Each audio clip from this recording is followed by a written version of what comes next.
Donc là, je vais aborder de plusieurs angles de vue la présence, le silence, la profondeur. Donc ce qui est intéressant, c'est de vous laisser imprégner et de le vivre un peu en même temps. Là, je vais faire une description, ça va être intéressant de l'intérioriser, de l'actualiser en vous. Donc là, le thème, c'est celui qui se nourrit du silence infini. Vous voyez ?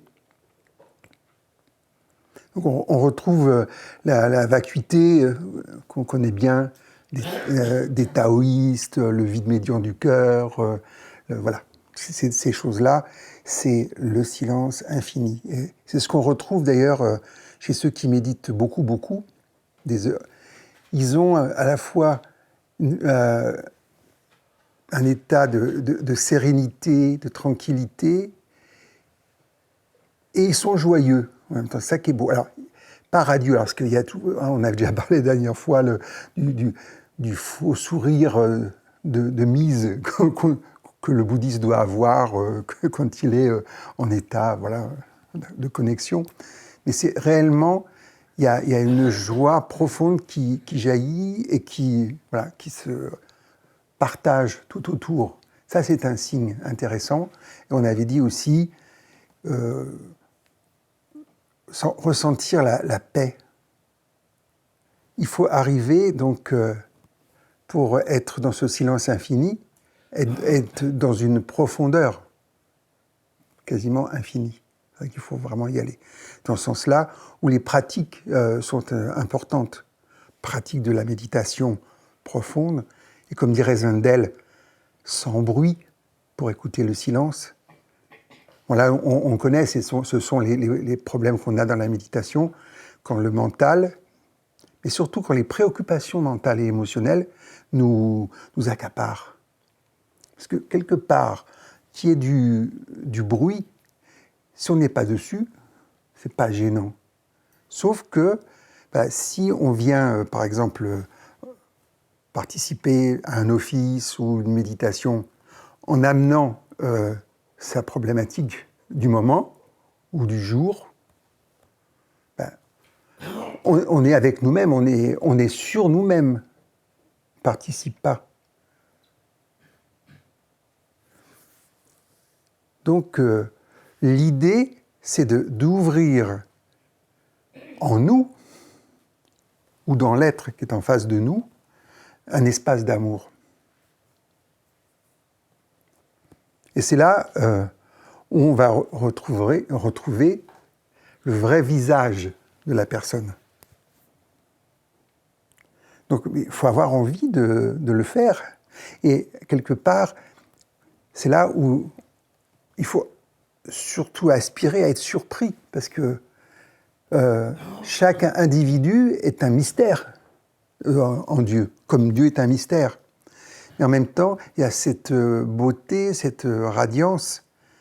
Mais si on va vers quelqu'un et qu'on veut on va rencontrer la personne d'une manière attendue, par exemple même dans les voies spirituelles, on rencontre les frères et les sœurs dans leur passé, dans notre passé. Alors que c'est une voie de transformation, c'est une voie d'évolution. Ah non, il était comme ça, elle était comme ça. Donc qu'est-ce qu'on fait ? Quand la personne est en face, on la rappelle par rapport à un passé, et rarement positif. Que quand c'est positif, c'est pas gênant, parce que il y a juste un pas pour plonger après. Et donc, on fige une personne et on ne lui permet pas même d'évoluer. Parce que le regard de Dieu, c'est ça. C'est-à-dire que c'est un regard plein d'amour et bienveillant, et qui va permettre à l'autre de se révéler dans toute sa beauté, dans toute sa bonté. Vous voyez ? Et donc, c'est dans ce sens-là, à nouveau, qu'on réintègre cette notion de présent, mais présent éternel. C'est pas un présent rikiki. Moi, je vis dans le présent, mais bon, il y a une fébrilité des fois dans le présent. Et de dire, oui, non, le passé, il est mort, le futur n'est pas encore là. Oui, tout ça, c'est vrai. Mais pour arriver à être dans ce présent vertical, comme je disais à des moments, ce présent réel, ben c'est là où il faut être dans la présence et à l'écoute, dans le silence. Alors, d'abord, si on ne sait pas écouter soi-même dans cette dimension silencieuse, comment peut-on faire pour écouter le silence dans l'autre? Vous voyez? Donc là, on retrouve toutes les pratiques qui ont de leur valeur, tous les rituels, c'est-à-dire que même un rituel, ce que disait Zundel, pour lui, ce qui a été déterminant par rapport à tout cela, c'est la participation et l'écoute de la liturgie chez les bénédictins. Là, il a trouvé la présence, il a trouvé Dieu, réellement. Alors, il l'avait déjà trouvé avant, mais il y avait quelque chose de permanent dedans. Là encore, ce qui est intéressant, c'est d'accéder à cette permanence. Alors, le sporadique, c'est pas gênant, mais voilà, on est plus sur nous-mêmes, donc sur le moi possessif habituel. Le pauvre, hein, c'est un moi qui est enfermé, c'est-à-dire que on a toujours l'impression que les mystiques, que les gens spirituels, religieux, ils sont sur eux-mêmes et c'est tout. Ben non, je veux dire que ça, c'est quelque chose qui ouvre à la vie, quelle qu'elle soit. Donc, une chose aussi qui est importante, il ne faut pas s'imposer à la présence. Parce que ça devient mécanique, c'est-à-dire qu'on pense la présence. Comme on pense ce qui est bien, ce qui est mal, etc. C'est ce que disait Zundel quand il a découvert, donc avec cette cérémonie, avec la Vierge Marie, et puis avec son ami, le sermon sur la montagne, et puis avec les bénédictins, bon, voilà, cette qualité de présence et de silence. Et après, il commence ses études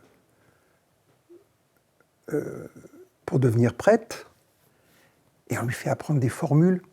Il dit, c'est là dans la tête. Alors comme il est très brillant, il le fait, il s'y met à fond, et il a 2 ans d'avance, après, quand il finit ses études pour devenir prêtre. Mais dès que c'est fini, bon, la nuit, il allait quand même à l'intérieur, comme ça il pouvait, mais dès que c'est fini, il a pu reprendre, disons, sa vie au quotidien et en permanence avec la présence, avec Dieu. Et tout le relationnel qui va avec. Donc, l'idée, c'est de laisser monter la présence. Elle est là. Vous voyez, on ne la met pas. Elle est là. On est là. Et c'est pour ça aussi, c'est intéressant de voir ce côté d'effacement. On s'efface. Alors moi, j'aime bien le terme effacement. Zundel, il va parler de pauvreté, d'humilité. Ça, il rencontre l'autre avec un grand A, qui est Dieu, et l'autre avec un petit a, qui est l'être humain, à genoux. Voilà, il est en révérence. C'est-à-dire que, en gros, il se met à disposition, mais en même temps, il sollicite la personne dans sa dimension divine, même pas spirituelle, carrément. Je veux dire, là, pour moi, c'est l'état zéro de Ho'oponopono, ça, hein, réellement. Il laisse la place totalement à Dieu en lui et dans l'autre. À ce moment-là, il n'y a même pas besoin d'être uni, d'être fraternel. C'est là. Vous voyez, quand c'est ça, c'est cela, on retrouve l'Advaita, on retrouve le taoïsme ou le bouddhisme. Donc, là encore, c'est important de considérer le cœur comme un espace sacré, et quelque part, on y va en procession. Là, je prends un peu de langage chrétien catholique parce que c'est intéressant. Vous voyez, il y a la conversion qui est la présence de Dieu en soi, et la deuxième naissance, qui fait que pour Zindel, on devient un véritable être humain, authentique, oblatif, et puis, voilà, et après, on va, alors les Chinois diraient, on va en audience dans le cœur, et là, on va en procession dans le cœur, cet espace sacré. En plus, le cœur, à ce moment-là, il ne nous appartient plus. C'est un espace consacré totalement à Dieu, donc à la présence. J'ai bien aimé, parce que c'est généreux ce qu'il a fait. Il n'a pas voulu trop imposer, sauf quand c'était avec des catholiques, mais toute la théologie, Jésus-Christ, la Vierge Marie, la Trinité, etc. C'est en lui, il est imprégné de ça.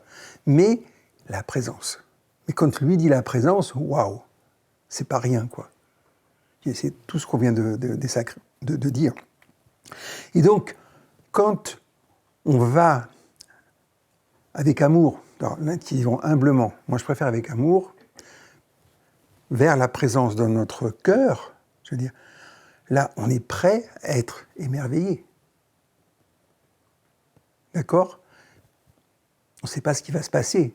Et c'est là, on parle du mystère spirituel, mais c'est le mystère de la vie. C'est-à-dire que on rencontre réellement la vie à ce moment-là, ce qu'est la vie.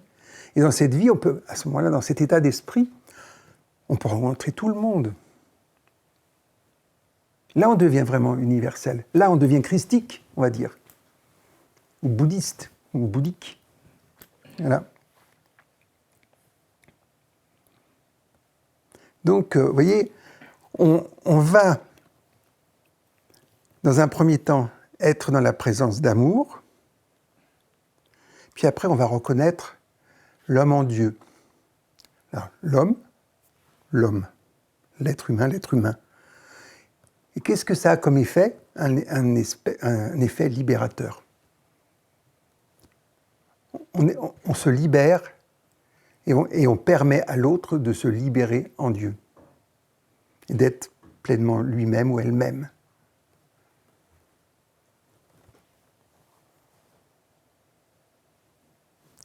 Et dans un troisième temps, là, qu'est-ce qui va se passer ? Comme dans Ho'oponopono, on va pouvoir avoir des directions, des révélations. Pouvoir avoir parce que des fois dans la vie, on ne sait pas où aller, comment y aller, voilà.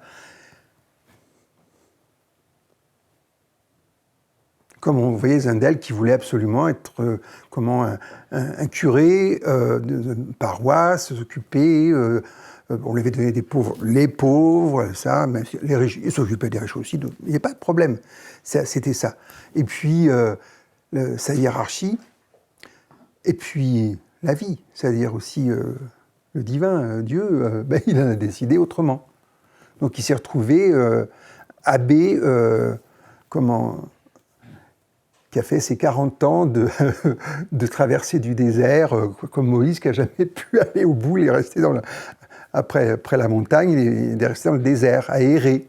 Bon, sauf que cette errance, c'est intéressant, lui ont fait rencontrer les chrétiens, mais pas seulement, mais les chrétiens du Liban, du Caire, d'Angleterre, avec les anglicans, et à s'ouvrir.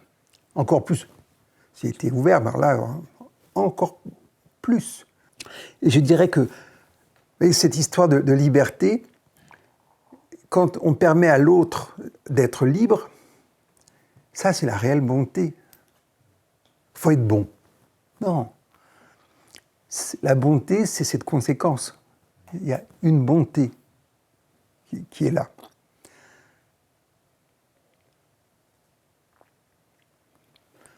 Là, on va reprendre une notion qui est chère à Zindel, c'est le don de soi, le don de Dieu. C'est-à-dire que dans cet état-là, il y a cette idée du don. C'est ça dans la Trinité. il dit, mais il n'y a pas le Père, le Fils et le Saint-Esprit. Il dit, tout ça, c'est Dieu. Et il dit, et le Père est pur don par rapport au Fils, le Fils est pur don par rapport au Père, et idem pour le Saint-Esprit, il en fait une personne. Ça, j'ai pas trop saisi, parce que pour moi, c'est... Bon, qu'importe. Il ne veut pas que ce soit simplement un flux d'énergie ou le flux de l'esprit. Bon, ça, j'ai pas saisi tout à ce niveau-là. Ce que j'ai saisi, c'est Dieu, et ils sont tous dans le don. Donc c'est ça, oblatif, c'est-à-dire le don et le service, humble. Et pour ça, il faut avoir l'état, on va dire, de la Vierge Marie, c'est-à-dire la transparence, pour que la lumière puisse passer. Donc vous voyez, là encore, il y a une transmission de lumière. Il y a le Verbe qui passe. Tout ce qui est Dieu passe. Donc la vie passe.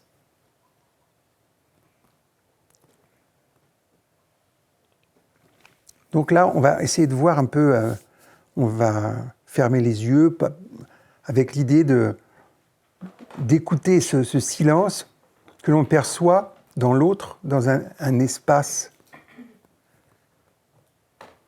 Donc on va être dans l'idée d'une attente sans attente, hein, c'est-à-dire juste observation, plutôt communion, même, je dirais. Donc si vous voulez bien, là, vous fermez doucement les yeux, ou vous les gardez ouverts, c'est comme vous avez envie. Hein. Dans un premier temps, c'est toujours plus facile de fermer les yeux.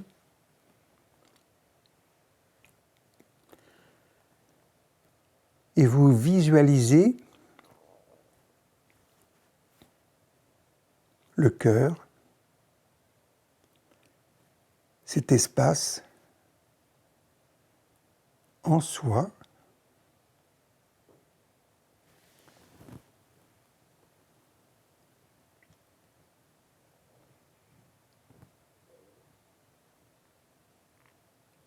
puis dans l'autre.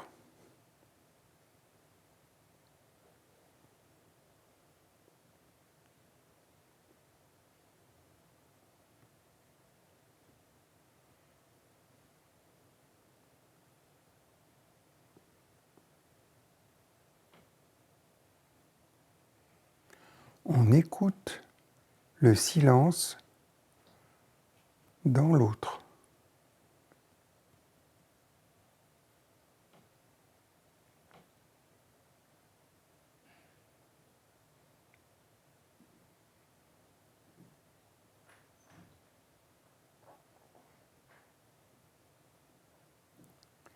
Se donner, donner silencieusement.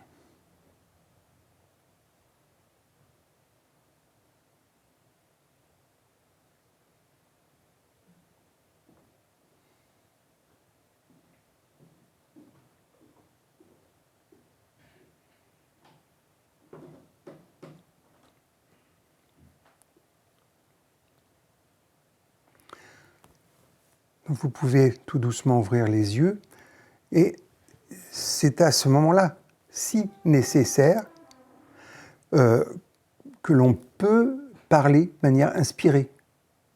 Parce que l'idée, c'est que vous verrez que quand on est vraiment dans un effacement total, on peut savoir tout ce qui est nécessaire sur la personne qui est en face, sans savoir. Hein, c'est pas une... parce que ça vient, ça tombe juste. Vous avez souvent vu hein, les maîtres, les saints, et comme ça, qui ils vous parlent, même dans un grand groupe, et comme si ils vous connaissaient parfaitement, et qui répondaient à la question que vous vous êtes posée à vous-même, formulée intérieurement. Et il répond. Ça, c'est classique. Et là, ce qui est intéressant aussi, c'est qu'il y a la réponse verbale, et il y a le langage de Dieu, qui est silence. C'est-à-dire qu'il y a ce courant qui va du cœur vers le cœur et qui donne la réponse absolue, juste, mais qu'on n'est pas forcément capable de traduire en mots. Il y en a qui sont capables, mais quelque part, ça n'a aucune importance. Mais ce qui est important, c'est que l'autre reçoive ce dont il a besoin par le langage de Dieu, qui n'est que silence. Et vous voyez, c'est la même chose avec le langage des anges. C'est-à-dire, ce sont des déclinaisons des esprits, des anges. Parce que quand on est, nous, quand on meurt, que notre enveloppe charnelle n'est plus, que la personnalité s'est dissoute, qu'est-ce qui reste? L'être essentiel ou l'âme, comme vous voulez. Et comment est-ce que les esprits échangent? Pas par le langage. C'est un langage qui ressemble à une densité au langage de Dieu. Il n'est que silence. C'est la raison pour laquelle Zendel il disait qu'il ne fallait pas prêcher, ni chercher à convertir. Vous voyez, donc c'est étonnant. Parce que finalement, la conversion, c'est la rencontre de la personne, de l'autre, donc comme il dit, avec Dieu. Et c'est pas du commercial. On ne vend pas un produit. Vous voyez, ça me fait penser à la PNL. Vous voyez, la PNL, ils ont imité ceux qui, naturellement, avaient des états intérieurs et extérieurs qui pouvaient guérir, soigner les autres. Et après, ils se sont retrouvés à faire des imitations. Et la caricature de cela, c'est la PNL est utilisée par les commerciaux pour arriver à piéger l'acheteur éventuel en étant, par exemple, je me mets comme toi, comme ça, je me mets un peu comme ça, tu vois, un peu. Puis je me mets toi en raccord, tu vois, même de position, j'essaie même toi, mais mentalement, toi, voilà, pour arriver après à faire passer le produit. Et c'est là où même, à ce moment-là, Dieu devient un produit, un objet. On retrouve l'objet, le phénoménal. C'est-à-dire, ça reste extérieur. Vous voyez? Alors que Zendel, il retire tout ça, et il est dans la présence, et il laisse la présence agir à sa manière. Alors, il parle de diapason, moi je dirais de résonance, et encore.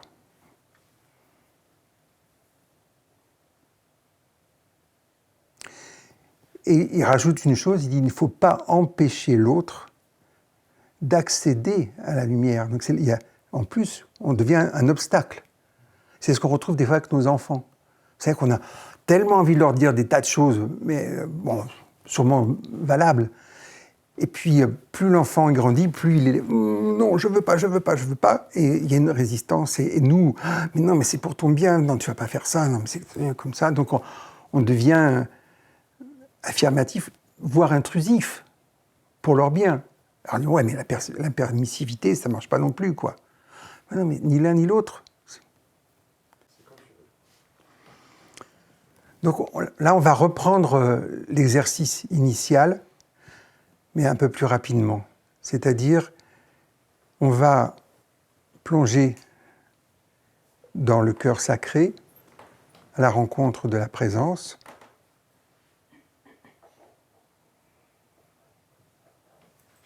Écouter le silence en soi.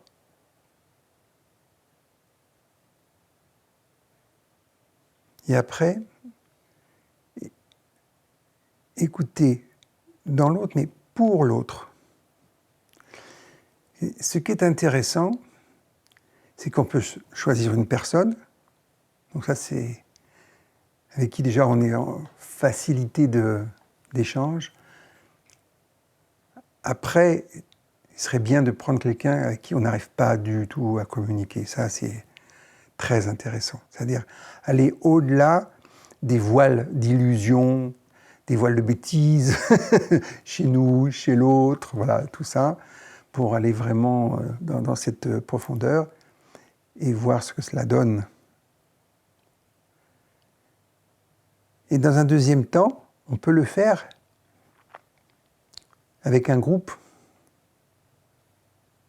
avec une communauté. Ouais, c'est un tout. Et au cœur de cette communauté, il y a ce silence qui relie tous les cœurs, qui est là.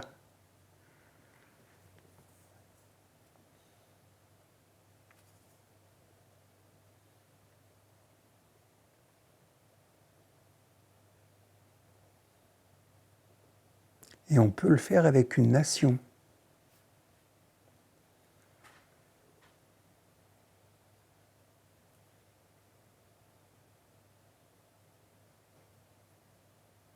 Une nation a un cœur.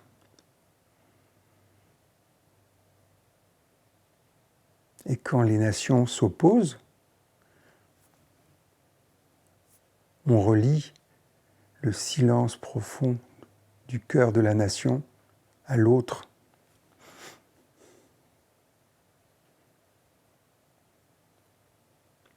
Avec un grand A.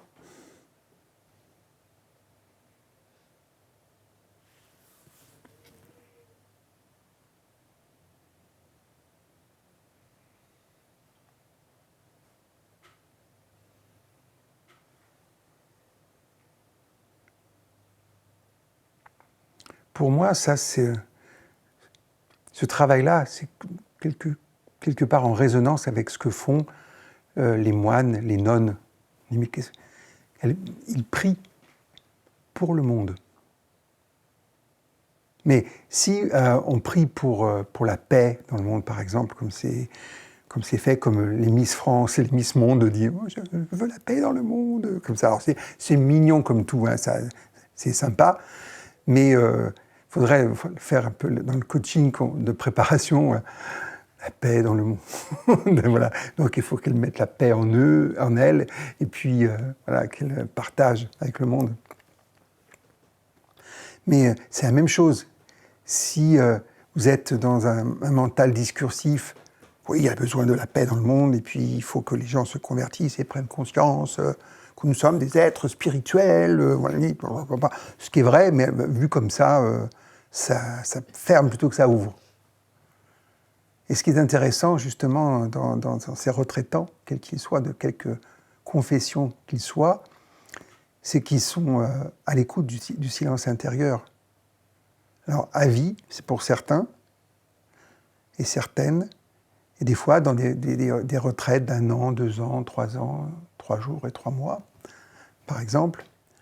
Mais il y a quelque chose qui a changé. C'est-à-dire que quand les gens vivent comme ça, font dans des retraites, mais réellement, et vivent dans le vrai silence, pas le silence qu'on impose, qui écrase, mais un silence qui est libérateur, là, je pense qu'il y a une grande intervention par rapport au monde. La bonne nouvelle, c'est qu'on peut continuer à avoir une vie normale, en famille, en société, et acquérir et rencontrer ce silence en nous et avoir cette incidence. Et c'est là encore où on met une intention. Alors c'est sympathique, mais si vous êtes dans la présence, ça se fait. Là, on retrouve l'Advaita et le taoïsme. Ça se fait tout seul. C'est-à-dire que vous êtes des points, hein, les faces de Dieu, on disait, mais des points du Verbe, du souffle de Dieu, de la lumière de Dieu, où que vous soyez, quoi que vous fassiez, que vous soyez actif ou que vous dormiez, que vous vous occupiez de vos familles, que vous alliez travailler. C'est là. C'est dans ce sens-là où les micro-pratiques sont intéressantes. Par exemple, quand on va changer d'une activité majeure ou de lieu, pendant quelques secondes, on vient vérifier en profondeur l'état de notre présence à la présence. C'est comme l'idée de la prière continue des orthodoxes. C'est-à-dire et qu'on retrouve aussi dans la prière de l'islam. Au début, on dit la prière avec la bouche, après avec l'esprit, après avec le cœur, après sans mots.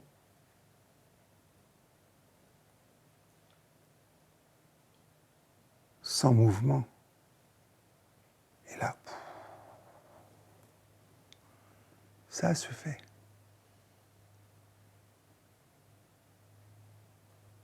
Et même là-dedans, vous voyez, il y a une progression dans la profondeur.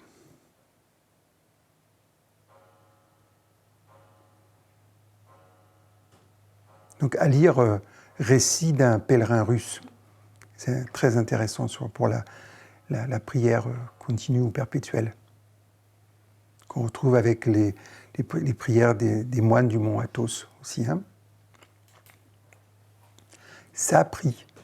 Et au bout d'un moment, quelle est la différence entre la prière et la méditation profonde? Aucune. C'est le même silence de Dieu. Ou le silence de la vacuité.